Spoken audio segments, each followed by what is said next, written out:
Olá, meu irmão, minha irmã, boa noite para vocês. Seja sobre a vida de vocês a graça do Senhor nosso Deus. Muito feliz por estar com vocês mais uma quarta-feira, dando prosseguimento aos estudos da primeira carta de João. Hoje eu quero estudar com vocês o capítulo 1, versículos 5 a 7. Nós vamos fazer aí uma recordação rápida acerca do que estudamos semana passada e vamos abordar estes versículos com vocês. Antes, porém, eu gostaria de, mais uma vez, convidar vocês para o nosso culto de casais, que acontecerá no próximo sábado. O banner está aí na sua tela.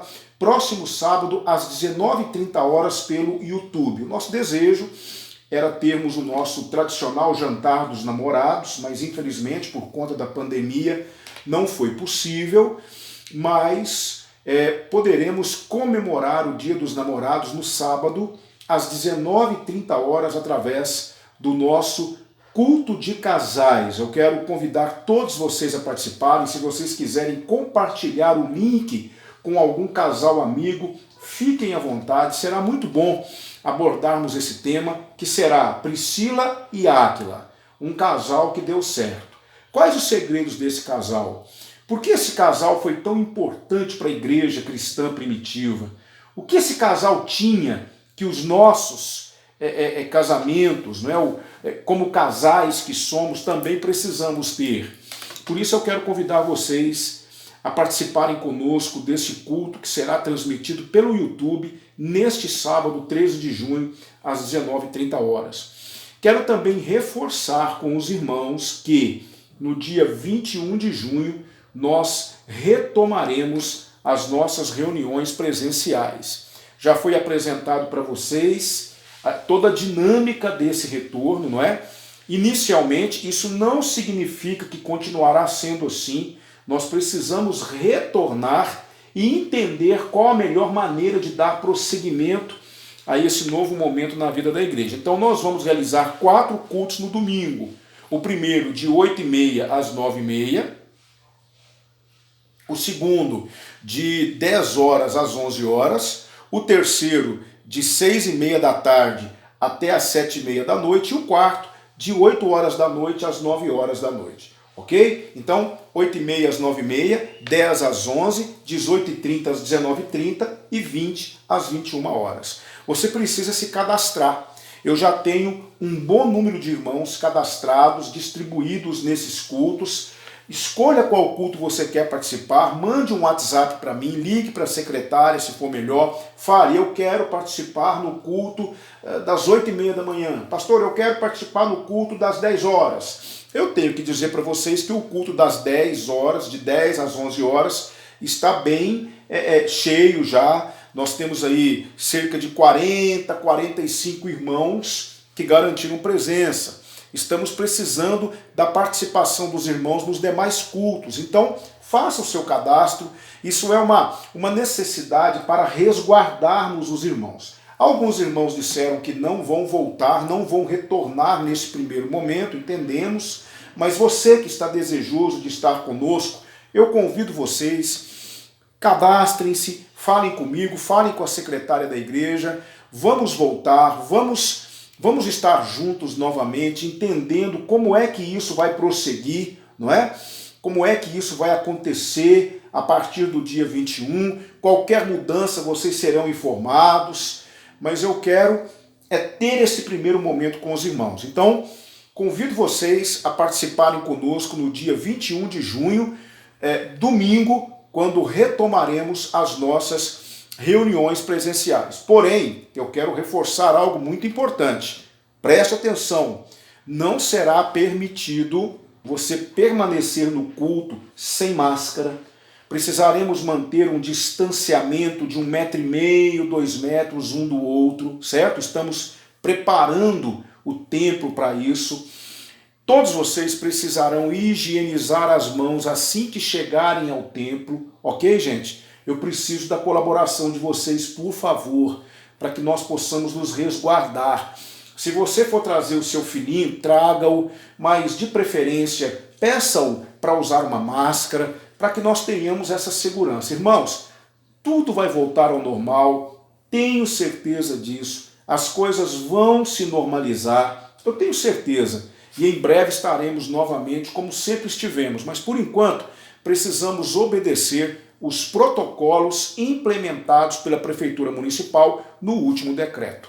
Ok? Eu quero orar com vocês, logo em seguida nós vamos louvar ao Senhor com uma bela canção e retornamos para o nosso estudo da primeira carta de João, capítulo 1, versículos 5 a 7. Vamos orar? Deus, nós te agradecemos pela oportunidade de estarmos juntos, meditando na sua palavra, crescendo, aprendendo mais uma porção da tua bendita palavra, palavra esta que com certeza virá ao encontro das nossas necessidades, como sempre tem sido, e promoverá o nosso crescimento espiritual. Muito obrigado. Louvamos o teu nome, te glorificamos, te engrandecemos, te exaltamos. Em nome de Jesus Cristo. Amém. Amém, irmãos? Vamos louvar ao Senhor, daqui a pouquinho voltamos. Amém, pastor. Vamos então, irmãos, louvar ao nosso Deus.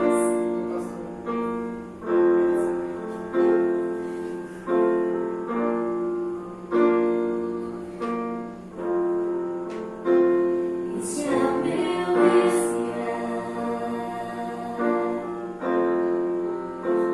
Este é o meu respirar. Teu Santo Espírito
Amém. Louvado seja o nome de Jesus Cristo, bendito eternamente. Amém, queridos? Pegue sua Bíblia, por favor, abra sua Bíblia na primeira carta de João, capítulo 1. Nós vamos ler versículos 5 a 7, dando prosseguimento ao estudo expositivo das cartas de João. Hoje nós vamos estudar, como eu disse, versículos 5 a 7, que nos diz o seguinte: E a mensagem que dele ouvimos e vos anunciamos é esta: Deus é luz, e nele não há treva alguma. Se dissermos que temos comunhão com ele e andarmos nas trevas, mentimos e não praticamos a verdade. Mas, se andarmos na luz, assim como ele está na luz, temos comunhão uns com os outros, e o sangue de Jesus Cristo, seu Filho, nos purifica de todo o pecado. Queridos, semana passada, nós iniciamos, até mesmo como uma forma introdutória, essa primeira carta de João aqui no capítulo 1. Nós vimos sobre a autoria da carta, a época em que a carta foi escrita, o objetivo da carta de João. Vocês se lembram? João escreveu esta carta principalmente para combater. João está aqui na sua carta, na sua primeira carta, combatendo uma heresia do século I chamada gnosticismo, que já havia adentrado a igreja. E o gnosticismo dizia que Jesus Cristo não ressuscitou. A carne é má, o corpo, a matéria é mal. Por isso, Jesus Cristo não ressuscitou corporalmente. Ele tinha uma aparência corpórea, porque Jesus, sendo plenamente bom, não poderia estar num recipiente contaminado, num recipiente maculado como é o corpo físico. João então escreve para refutar essa heresia e para levar os crentes daquela época a refletirem sobre a importância de crerem em Jesus Cristo, como ele realmente é e principalmente como ele se apresentou para os apóstolos, apóstolos que no meio dos quais João estava. Então, se você lê o versículo 1 ao 4, os versículos 1 ao 4 da primeira carta de João, capítulo 1, na verdade, isso está diretamente ligado ao que João disse lá no seu evangelho, no capítulo 1, versículo 1. Lá João disse o seguinte: no princípio era o verbo estava com Deus e o verbo era Deus. Correto? Agora João como que está, de certa forma, explicando isso. João está iniciando a sua carta, e é interessante que João começa essa carta de uma forma diferente. Se nós lermos as cartas de Paulo, vocês perceberão que Paulo se apresentava nas suas cartas. Paulo, apóstolo de Jesus Cristo, não da vontade dos homens, mas de Deus, e o irmão Timóteo. Paulo, ele gostava de se apresentar, era uma carta. Na carta de João, você não vê uma apresentação. Na primeira carta, não. Alguns estudiosos dizem que, na verdade, essa carta de João era um sermão, não é? Era um sermão pregado pelo apóstolo que ficou documentado na nossa Bíblia.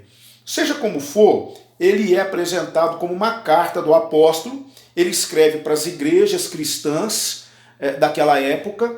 Essas cartas de João, a primeira, a segunda e a terceira, elas eram copiadas, fazia-se cópias dessas cartas, elas eram reproduzidas e passadas de igreja para igreja. Os apóstolos tinham essa autoridade, esse era um requisito para que as escrituras, para que os textos, as cartas fossem aceitas como escritos divinos daqueles tempos, como escritos inspirados naqueles tempos, se elas eram originárias, não é?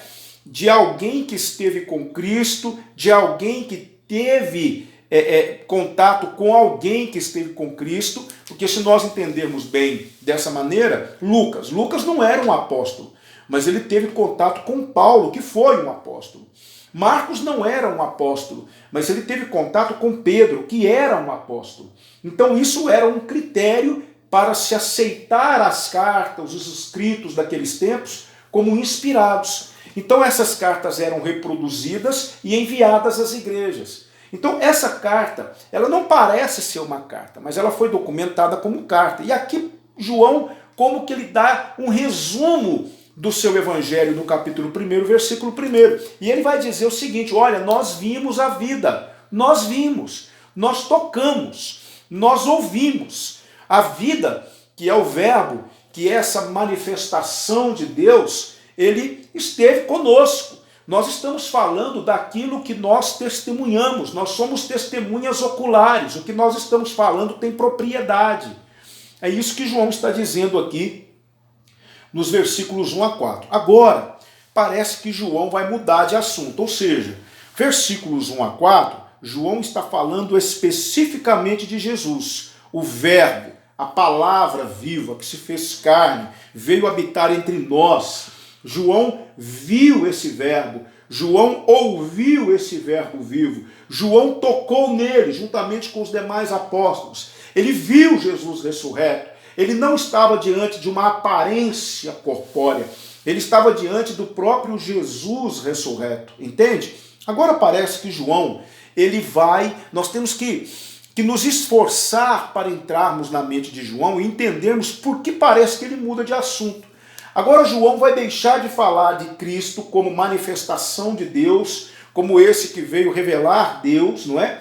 João 14:9, Jesus disse: quem vê a mim vê o Pai. Não é? Então, agora, João ele vai falar mais especificamente. Parece que João agora começa a se dirigir para a igreja especificamente e falar de questões concernentes ao dia a dia da vida cristã. E João começa dizendo o seguinte: e a mensagem que dele ouvimos e vos anunciamos é esta. Ou seja, esse Jesus que veio em carne, esse verbo vivo que se manifestou, esse verbo vivo que esteve entre nós, o qual tocamos, o qual ouvimos, com quem nos relacionamos, os nossos olhos viram esse verbo vivo. João permaneceu com Cristo durante todo o seu ministério terreno, ou seja, cerca de 3 anos. Então João agora, aqui a partir do versículo 5, ele vai dizer, e esse verbo deixou uma mensagem para nós. Esse verbo, ele falou conosco, ele nos instruiu, ele deixou uma mensagem, nós ouvimos a mensagem desse verbo vivo, e a mensagem que deles ouvimos e vos anunciamos é esta. Observe só o compromisso de João com a fidelidade à palavra. João não acrescenta nada, João não aumenta nada, João não inventa nada. Ele está dizendo aqui, a mensagem que dele ouvimos e vos anunciamos é esta. Ou seja, nós estamos falando para vocês, literalmente, aquilo que ele nos ensinou. Num tempo hoje de tanto relativismo no seio evangélico, de tanta invencionice, não é? Tanta coisa sendo ensinada como palavra de Deus, que não é palavra de Deus. Olha só como que esse versículo nos chama à responsabilidade. Principalmente nós que estamos à frente, nós que lideramos ministérios, eu, no caso, como pastor da igreja, a responsabilidade que paira sobre nós de pregarmos, de anunciarmos, de falarmos de forma fidedigna aquilo que nós ouvimos, aquilo que nós aprendemos. Ah, querido irmão, uma das maiores tragédias do evangelicalismo moderno é a capacidade que muitos líderes têm de interpretar a Bíblia ao seu bel prazer e fazer dessa interpretação uma norma para a igreja. Quantas e quantas heresias têm sido ensinadas dos púlpitos de muitas igrejas, porque os seus líderes simplesmente menosprezam o teor da mensagem. Quando eles leem, muitas vezes eles querem adocicar a mensagem, eles querem de alguma maneira transformar aquela mensagem em algo mais palatável, algo mais digerível, porque do jeito que ela é apresentada, muitas vezes ela vai afugentar as pessoas, não é? Isso me lembra um texto que está aqui em Isaías, no Antigo Testamento. Veja só, Isaías capítulo 5, versículo 20. Há uma admoestação da parte de Deus para esses que querem transmitir outra mensagem, para esses que querem pregar outro evangelho, esses que não se contentam em pregar a palavra tal como ela é, esses que querem melhorar o evangelho, que querem melhorar a palavra de Deus, que querem de alguma forma tirar toda a sua gravidade, todo o seu teor apocalíptico, porque a Bíblia tem esse teor apocalíptico, não é? Em vários textos nós observamos o juízo de Deus iminente caso aquela questão não seja obedecida, não é? Toda a gravidade disso. Às vezes a palavra de Deus nos assusta, às vezes algo que nós ouvimos da palavra de Deus nos confronta. Então muitos líderes, querendo melhorar a revelação, querendo dar à revelação um teor mais sociável, algo mais aceitável, eles caem no erro de Isaías capítulo 5, versículo 20. Veja só o que Isaías vai nos dizer aqui. Isso é muito grave, irmãos. Isaías, livro do profeta Isaías, capítulo 5, versículo 20. Isaías diz assim, olha só. Ai dos que ao mal chamam bem e ao bem mal, que transformam trevas em luz e luz em trevas, o amargo em doce e o doce em amargo. Entende? João não tem essa característica. Veja só, o versículo 5. E a mensagem que dele ouvimos e vos anunciamos é esta. Esse é o nosso papel.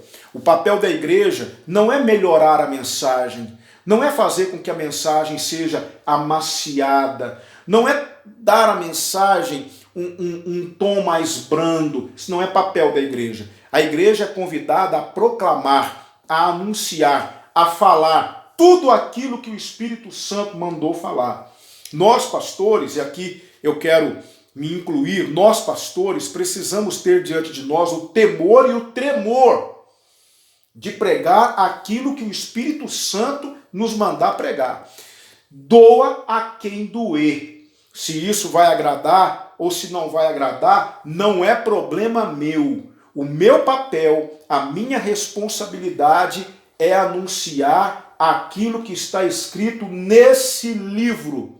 Eu não tenho autorização, eu não tenho permissão para melhorar o que está escrito aqui. Eu preciso seguir o exemplo de João. João está dizendo, a mensagem que dele ouvimos e vos anunciamos é esta.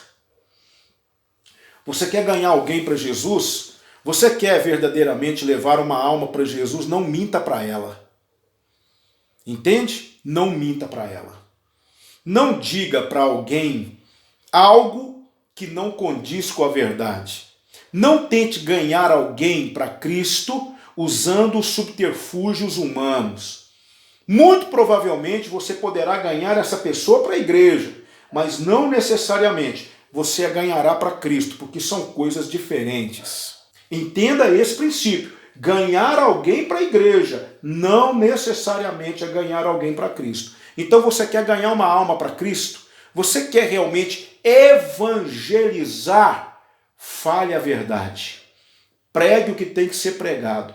Anuncie o que tem que ser anunciado. Ah, pastor, mas a pessoa vai ficar ofendida. Deixe que se ofenda. Ah, pastor, mas desse jeito a pessoa nunca vai para a igreja. Que não vá. Ah, pastor, mas desse jeito as pessoas vão deixar a igreja. Deus abençoe. Vão com Deus. Mas a palavra de Deus é inegociável. Não negocie os princípios da palavra de Deus. Não façamos isso. Sigamos o exemplo de João. João vai apresentar agora algo fiel, algo que veio da boca do próprio Jesus. E o que foi que Jesus Cristo ensinou? Olha só, Deus é luz e nele não há treva alguma.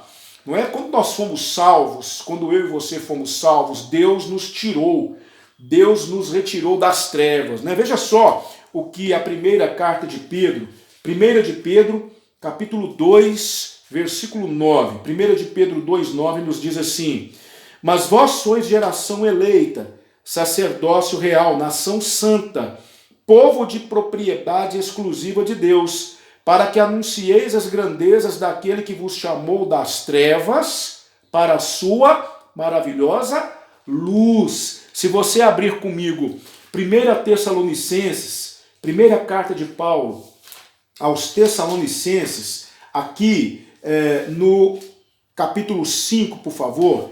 1 Tessalonicenses, capítulo 5, versículo de número 5. Porque todos sois filhos da luz e filhos do dia. Não somos da noite nem das trevas, não é? O próprio Senhor Jesus vai dizer lá em João 3, 19 a 21 que os que são das trevas, os que fazem o mal, eles odeiam a luz.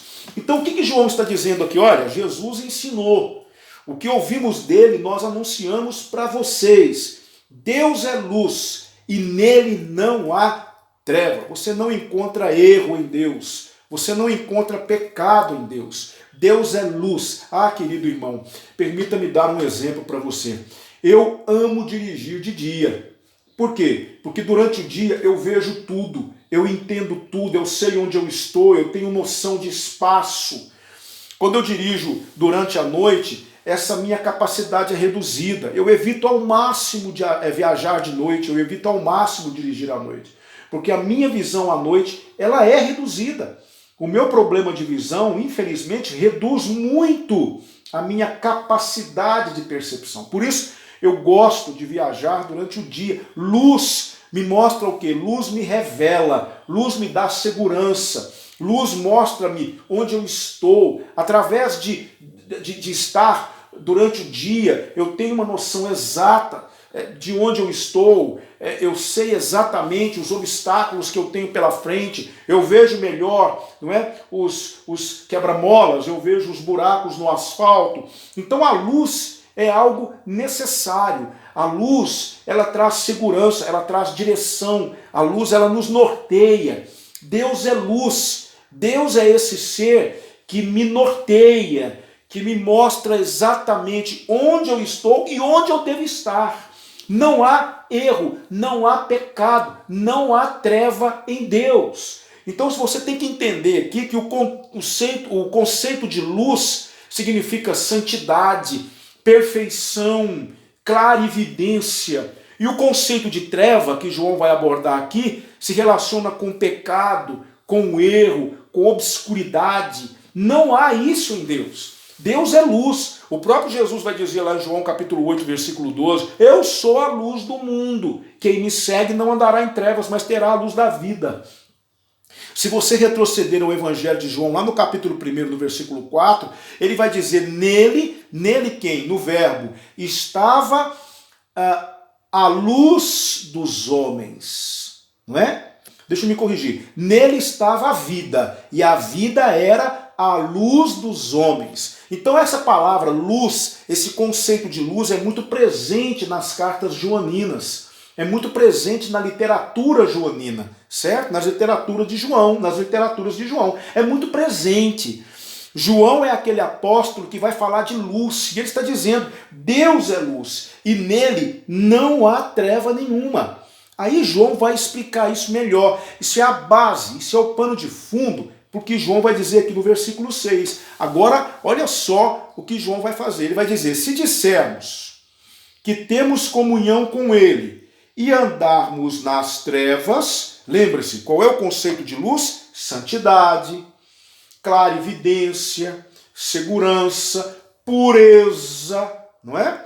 E qual é o conceito de trevas? Pecado, desobediência, obscurantismo, erro, certo? Perdição. Então preste atenção, João está dizendo, se dissermos que temos comunhão com ele e andarmos nas trevas, mentimos e não praticamos a verdade. Sabe o que João está dizendo aqui? João está dizendo o seguinte, escutem, vocês estão aí dizendo que creem em Deus, vocês estão dizendo que seguem o Senhor. Vocês estão dizendo que estão em Cristo. Mas isso é evidenciado através do estilo de vida que vocês vivem, porque é totalmente incongruente uma pessoa dizer que crê em Jesus, que é crente em Jesus. Hoje nós lidamos com isso o tempo todo. Praticamente todas as pessoas com quem você conversa, elas afirmam para você que elas têm fé em Deus. Praticamente todas. É difícil você encontrar alguém que não fale o nome de Deus, que não fale que tem fé em Deus. Eu ouço de vez em quando as pessoas dizerem assim, eu tenho muita fé em Deus, Deus é tudo para mim, não é? Uma vez eu ouvi um cantor falar assim, eu sou apaixonado por Jesus. Falar é fácil. Agora, você prova isso através da maneira como você vive. Como é que você diz que está na luz? Como é que você pode afirmar que você está em comunhão com a luz, que é Deus, mas vive nas trevas? Porque trevas e luz não combinam. São coisas totalmente incongruentes entre si. São opostos que não se atraem. Onde há luz, não há trevas. Onde há trevas, não há luz. O que são as trevas? A ausência da luz. O que é a luz? Algo que dissipa as trevas. Então não adianta você dizer, eu tenho fé em Deus, eu tenho fé em Jesus, se você vive nas trevas do pecado, se você vive pecando, se você vive desobedecendo a Deus, se você vive sendo conduzido pelos seus desejos carnais e pecaminosos. Não adianta. Se você diz que está na luz, se você diz, como João está dizendo aqui, se dissermos que temos comunhão com Deus, se você diz, eu tenho comunhão com Deus, eu creio em Deus, eu tenho muita fé em Deus, mas você vive na prática do pecado, você vive de forma reprovável pelo Espírito Santo, sabe o que o João está dizendo aqui? Você está mentindo. Você está mentindo. E você não está mentindo com os lábios, você está mentindo com a vida. E cá entre nós, irmãos, a mentira apresentada com a vida é a pior delas. Não é? Eu conheço muita gente mentirosa. Mente que é uma maravilha. Mas por que ela mente? Porque a vida é uma mentira. Pessoas mentirosas, elas apenas apresentam de forma audível o que elas são de fato. Uma pessoa que vive mentindo, ela é uma mentira. Isso é muito grave. Então, se alguém está dizendo, eu vivo em Cristo, escute, permita-me dizer uma coisa para você. Há muitas pessoas que estão na igreja, o nome está no hall de membros da igreja, participam das atividades da igreja, mas estão em trevas. Porque quando você observa o estilo de vida não é compatível com aquilo que elas professam. Há muitas pessoas que dizem estar na luz, mas na verdade vivem em trevas. O estilo de vida denuncia. São pessoas desonestas. São pessoas que geralmente têm um padrão moral duvidoso. Pessoas que não conseguem ter um padrão moral, não é, aprovado por Deus. Porque quando Jesus Cristo, ele habita no nosso coração pelo Espírito Santo, ele transforma cada parte da minha vida, ele ocupa cada lacuna do meu coração e ele transforma tudo em mim. Ele transforma o meu jeito de falar, ele transforma o meu jeito de vestir.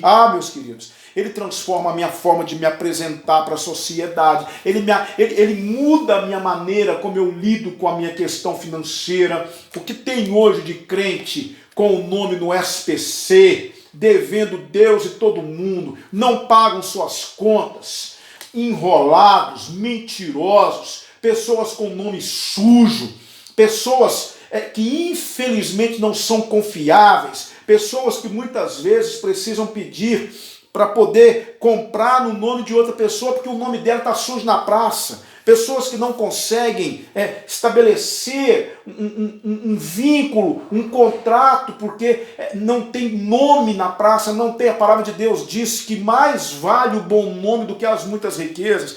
Pessoas que não são confiáveis, pessoas que tratam uma coisa e não cumprem. Infelizmente nós temos pessoas assim muito próximas a nós e que dizem que estão na luz, dizem ter fé em Jesus, dizem crer em Deus, mas vivem um estilo de vida obscuro, estão em trevas, vivem pecando, não se importam com a sua situação diante de Deus, diante da sociedade, não tem absolutamente nenhum compromisso com a dignidade.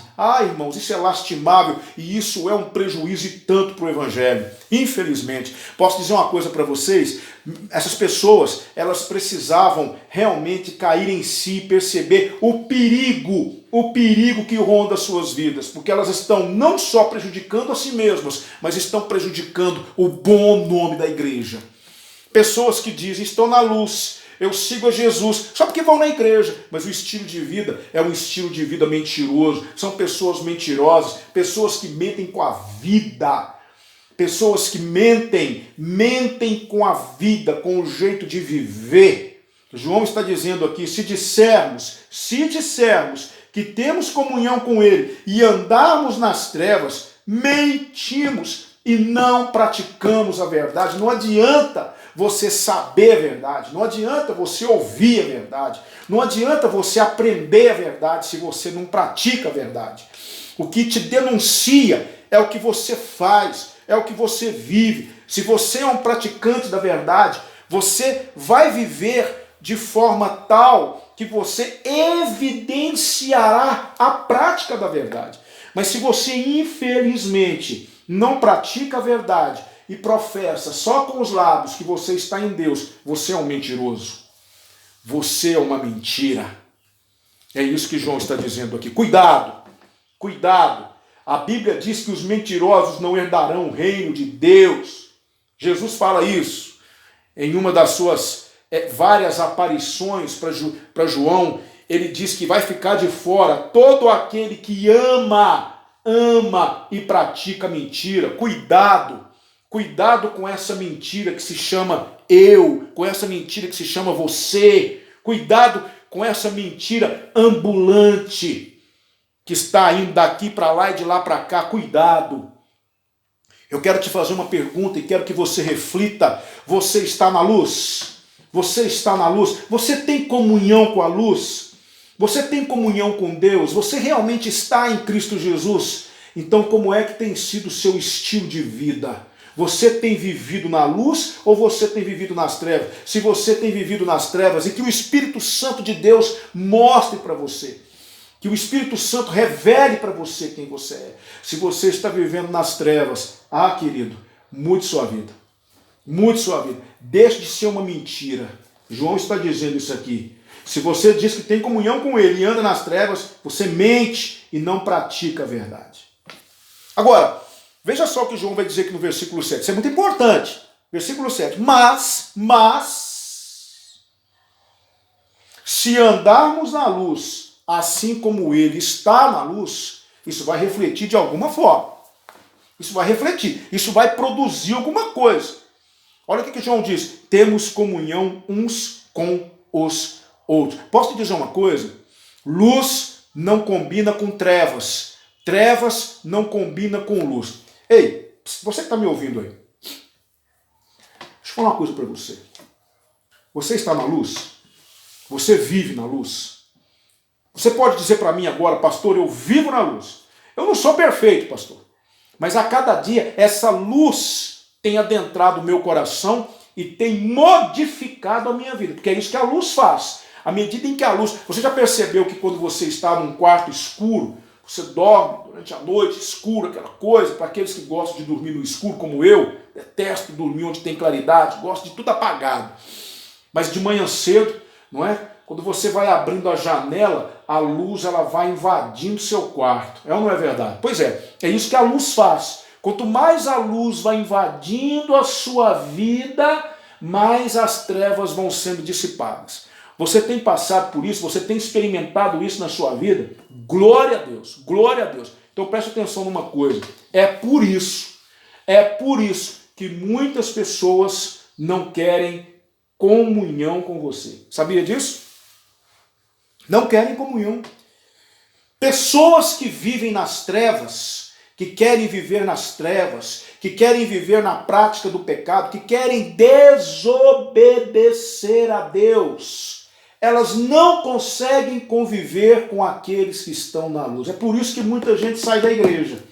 Eu aqui não estou falando daqueles que saem da igreja, mas vão para outra, porque a gente sabe, nós sabemos, isso é normal. Às vezes as pessoas elas não se adaptam a um determinado ministério, elas querem se enquadrar num ministério que se identifique mais com a forma delas pensarem. Isso é absolutamente normal. Eu não estou falando para esses irmãos. Alguns irmãos deixaram nossa igreja e foram para outras comunidades de fé. Continuam sendo nossos irmãos, louvamos a Deus pela vida deles, nos abraçamos, nos encontramos na rua, nos damos muito bem. Não é para esses que eu estou falando. Eu estou falando para aqueles que não querem caminhar conosco. Sabe por quê? Porque eles querem viver na prática do pecado. Eles querem viver pecando. Eles querem viver longe de Deus.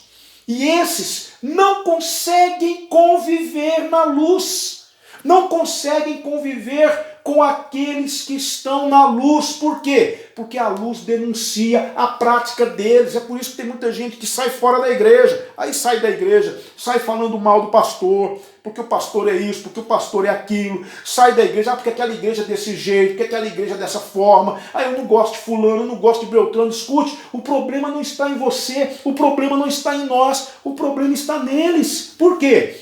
Porque as trevas, elas não conseguem conviver com a luz.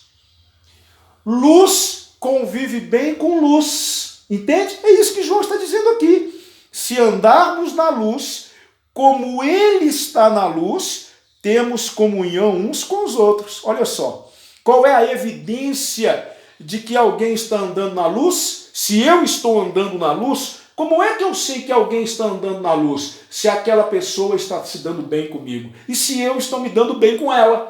Conta-se uma história de dois irmãos da igreja que estavam conversando acerca de um outro irmão. Um desses irmãos olhou para aquele com quem ele estava conversando e disse assim: olha, eu tenho uma dificuldade de me relacionar com o irmão tal. Muito complicado. Muito difícil. Estou tendo dificuldade de conviver com ele. Não está sendo fácil, não. E aquele outro irmão então disse assim: eu também tive essa dificuldade. Exatamente do jeito que você está me dizendo. E eu tinha muita dificuldade de conviver com ele. E aí aquele irmão perguntou assim: então o que foi que ele fez para vocês dois se darem bem?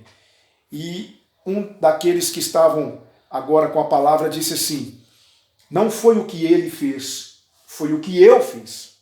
Observando a vida daquele irmão, vendo o testemunho dele, a seriedade dele, vendo a idoneidade dele, a maneira como ele levava a sério a fé dele, eu comecei a ficar envergonhado e eu percebi que o impostor era eu. Eu percebi que a falha estava em mim. Eu percebi que eu estava sendo uma mentira. O problema estava em mim. Eu não conseguia me dar bem com ele porque ele vivia um estilo de vida que eu não vivia. Eu pedi a Deus misericórdia, corrigi meus erros, corrigi minhas atitudes, comecei a mudar o meu comportamento, comecei a obedecer mais a palavra de Deus, comecei a me observar mais e hoje eu não tenho a menor dificuldade de me relacionar com aquele irmão. Muitas vezes o problema é esse. Por quê? Porque trevas e luz não combinam. Entende, irmão? Então João está dizendo, se andarmos na luz, primeiro ele diz, se dissermos que temos comunhão com ele e andamos nas trevas, estamos mentindo. Porque não estamos praticando, não é, a verdade. Não há como você dizer, eu estou na luz e você não consegue se dar bem com o outro que está na luz tanto quanto você. A evidência dessa proximidade, não é? a evidência de que nós realmente conseguimos conviver uns com os outros, e aqui cada um no seu nível de comunhão com Deus, cada um ainda com seus defeitos sendo trabalhados, não é? Eu tendo paciência com você, você tendo paciência comigo, mas o importante é que nós estamos na luz. Essa é a evidência. Agora, quando alguém começa a dizer que a igreja é isso, que a igreja é aquilo, começa a arrumar desculpa aqui, desculpa ali, não quer comunhão com a igreja, não quer comunhão com você, começa a falar mal de Deus e todo mundo, começa a se afastar, vai para o mundo, se afasta da igreja, aquela pessoa não consegue estar na igreja, ela não está saindo da igreja apenas por uma questão de rebeldia, mas ela está saindo porque ela não suporta ficar no meio da luz. Ela não suporta, ela não consegue. Então ela tem que sair da igreja. Ela tem que viver nas trevas lá fora. O mundo jaz do maligno, o mundo está em trevas. E quem vive nas trevas quer estar nas trevas. Então, se alguém está em trevas e vive no meio de quem está brilhando, aquilo incomoda. A luz incomoda. A luz incomoda quem quer viver em trevas. É por isso, repito, e aqui eu vou finalizar, talvez haja pessoas que tenham dificuldade de se relacionar com você. Por quê? Porque muito provavelmente você está na luz e essa pessoa está em trevas. Agora, existe uma solução. Para tudo tem solução. Para tudo tem. Se alguém que está vendo essa mensagem, ouvindo, vendo, não é o áudio visual agora, nesse momento, está se identificando aqui, está realmente entendendo, o Espírito Santo está falando ao seu coração e você está percebendo pelo Espírito Santo, você está notando pelo Espírito Santo que você tem vivido nas trevas, eu quero dizer uma coisa para você, existe solução. E João vai dizer isso aqui, olha só. E o sangue de Jesus Cristo, seu Filho, nos purifica de todo pecado. O que é que está afastando você da igreja? O que é que está afastando você do seu irmão? O que é que está afastando você da comunhão com Deus? Pecado, não é? Pois é, se você confessar o seu pecado, se você abandoná-lo, se você realmente vir para a luz e abandonar a sua prática pecaminosa, o sangue de Jesus Cristo te purifica de todo pecado e faz você habitar na luz. E aí acabou a dificuldade, acabou o problema. Bendito é o nome do Senhor. É isso que João está dizendo aqui. Então, resumindo esses 3 versículos, 5, 6 e 7, João está querendo dizer o seguinte, olha, tem uma mensagem. A mensagem que nós ouvimos dele é essa. Deus é luz e nele não há trevas. Então, se você está dizendo que está na luz e vive em trevas, tem alguma coisa errada e o erro está em você. E essa dificuldade que você está encontrando está impedindo você de se relacionar, de ter comunhão com aqueles que estão na luz. Mas o sangue de Jesus Cristo pode resolver isso. O que o sangue de Jesus pode fazer? O sangue de Jesus pode purificar você do seu pecado. O sangue de Jesus pode aniquilar essas trevas nas quais você tem vivido. O sangue de Jesus Cristo pode retirar você dessa condição de treva e colocar você na luz, e você pode ter comunhão com a igreja, você pode viver nessa luz que é o próprio Cristo. Então eu quero te perguntar nessa noite, eu encerro aqui a minha exposição perguntando para você, meu querido, como é que você quer viver? Você quer viver na luz? Você quer vir para a luz? Você quer estar na luz ou você quer continuar vivendo nas trevas? Dificilmente você continuará conosco, não tem jeito. Todos aqueles que querem viver em trevas se afastam da igreja, se afastam da comunhão com os demais irmãos, porque eles não querem a luz incomoda. Agora, se você quer corrigir as coisas, você quer realmente recomeçar, você quer ter comunhão, você quer realmente, de certa forma, mudar o seu estilo de vida, viver na verdade, viver em Cristo, confesse seu pecado, abandone seu pecado e o sangue de Jesus Cristo, seu Filho, nos purifica ou te purificará de todo pecado. É isso que João quer nos dizer aqui. Semana que vem eu quero terminar o capítulo 1 com vocês e nós vamos estudar os versículos 8 a 10. aí nós vamos entrar mais nesse terreno da confissão de pecado, ok? Convido vocês então para estarem conosco na próxima quarta-feira, quando nós vamos adentrar, vamos entrar nesse ambiente de confissão de pecado, vamos entender isso de uma forma mais profunda e que Deus permita que seja um divisor de águas na sua vida. Muito obrigado pela paciência, muito obrigado por ter estado conosco até agora, muito obrigado por ter nos dado a oportunidade de meditarmos na palavra de Deus. Amém? Quero mais uma vez te convidar para sábado, dia 13, nosso culto de casais, e te lembrar do dia 21. Se você ainda não fez o seu cadastro, faça, ok? Deus, muito obrigado pela sua palavra e por tudo aquilo que o Senhor nos ensinou hoje. Louvado e glorificado seja o teu nome. Oramos em nome de Jesus. Amém. Amém? Louvado seja Deus. Bendito é o nome do Senhor. Bom restante de semana para vocês, bom restante de quarta-feira. Até domingo, se Deus permitir.